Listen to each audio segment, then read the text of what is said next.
Alright, one of the next mods that I did that was really important for the Westphalia is the propane tank.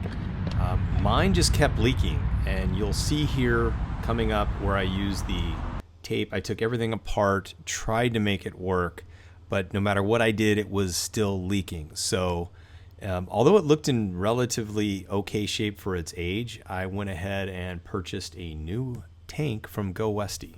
Now, I did my install a couple months ago, but already I've noticed the price has gone way up. I got mine for $388, so I don't know what happened there, but dodge that bullet.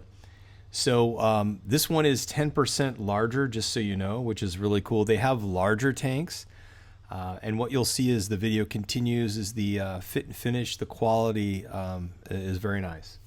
No complaints. So let me give you a more detailed view underneath here. We'll take a look, and what you'll see, there are two metal lines that come down. One's from the refrigerator and the other is for the stove.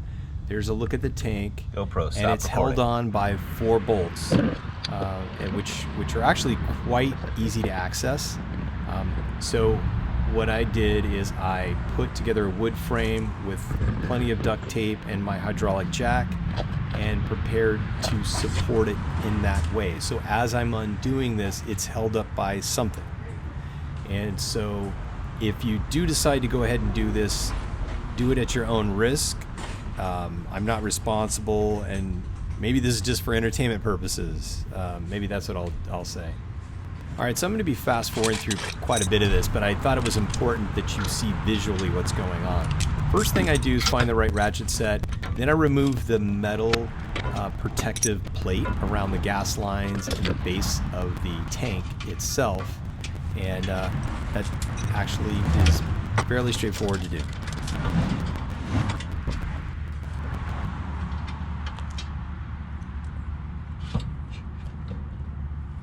Now with that removed, the next thing is for the 2 metal gas lines, you'll want to loosen those. And it's a little tricky. That takes quite a bit of time to get that loosened up, just because it's a little awkward and tight, and certainly you don't want to bend or crack anything. And next there's a T-fitting that you want to save. Do not throw this away, because you're going to need that. Now with that taken care of, get the hydraulic jack with your wooden frame, a little duct tape, and get that in place. Make sure it's nice and centered, and then you can start to loosen the bolts. Now as I remove the rest of the bolts, the one thing that I don't realize until the end, because you can't tell, is that for my van, the metal lines did not line up with the T-fitting. That piece you need to save. So I don't know if other people have success with that or not. I can't blame GoWesty, because it has to be extremely difficult, I would imagine, to match everything perfectly. So because of that, I had to take it over to an RV place, and they had to finish and run the lines for me. But actually that gave me a sense of comfort that somebody actually did this the right way, and I don't have to worry about anything that I might have done wrong. And here's a more detailed look just before I lower the tank. You can see the way the screws are in there, and the bolts, the tank.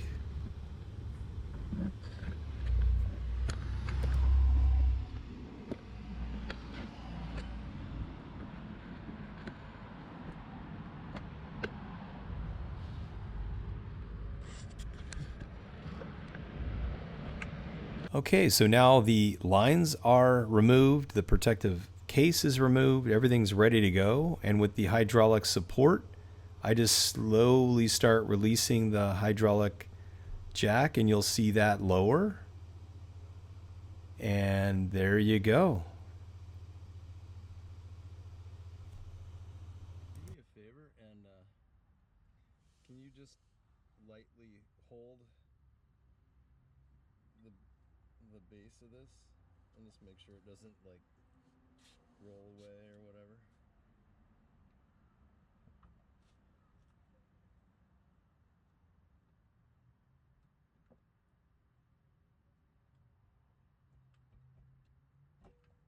Clear on your side?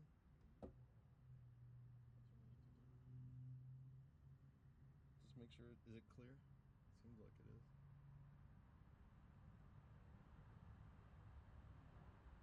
Yep.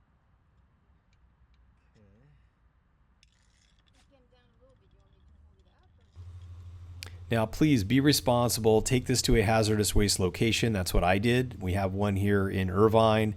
And although they were very hesitant to take it, they did ultimately approve it. And I had to sit there and wait for about 20 minutes, but thank you to them because they weren't quite sure what this thing was. It does look a little intimidating.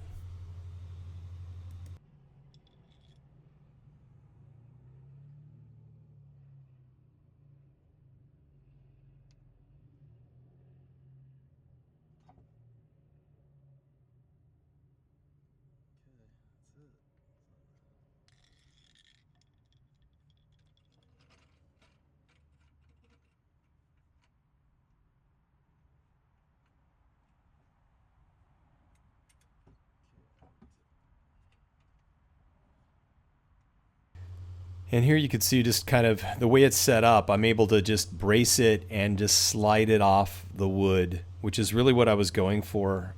Certainly don't want that thing to have a hard fall. And it worked. So getting the tank off is actually quite easy, and getting the new tank back on actually was not that difficult, except for one little piece which was a little firm. Now let's do a side-by-side comparison. There's the old tank and the new tank in the box. And just for good measure, literally, we measured the distance of the bolts and make sure that they were on point. Everything matched up and looked really good. Center, 11 and a half. 11 and a half. Okay, now do this one. All right, so we'll continue, let you see the rest of the measurements, and then we'll get into installing the new tank. Yeah. Okay. And then now measure the length. Here, give me the tape here. So like that. All right, so we're going to fast forward through the install of the tank, but at least you'll be able to see the full footage of what I had to do to kind of finagle it up there. Partially was using the human hydraulic system, and then eventually I use the actual hydraulic piece with the wood frame that I had put together.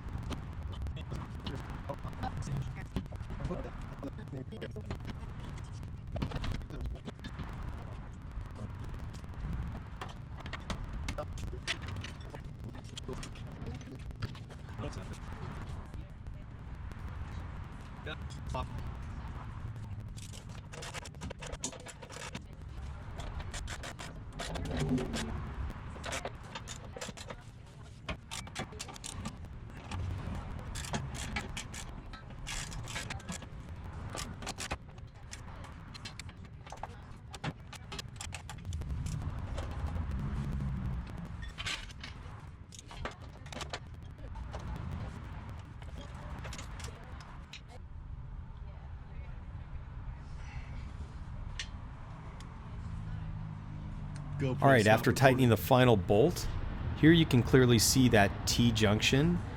My metal lines just come in way too low, and those metal lines are not flexible. This is the only adjustment you can do. This part kind of turns around a little bit, but that's it. So that's why I had to take it to an RV place. GoPro, stop recording. And they went ahead, and here's their finished work. They put in flexible lines, so they still use the T-junction, which pull the two together from one, but they also added some additional lines. So I hope this helps others. I do recommend, again, taking it over to a professional place, letting them install or do the final install, and they can definitely check your work. Then afterwards, they went ahead and they filled the tank. Well, first they purged the tank. I guess when it's a brand new tank, you need to purge it first, which I had no idea about that. You purge it, and then you fill the tank. So that's what these guys did.